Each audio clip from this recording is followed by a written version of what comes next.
This is the Lone Crater YouTube. We hope this video helps. In this video, I will show how to fix Windows switch on GMC Sierra. Start by disconnecting the battery and removing the door panel carefully using a trim pry and sockets. Test the Windows switch with a multimeter for continuity and voltage while an assistant presses the switch. Inspect the wiring harness and connector for corrosion or damage and clean or replace parts as needed.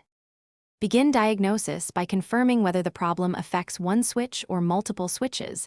That guides your steps.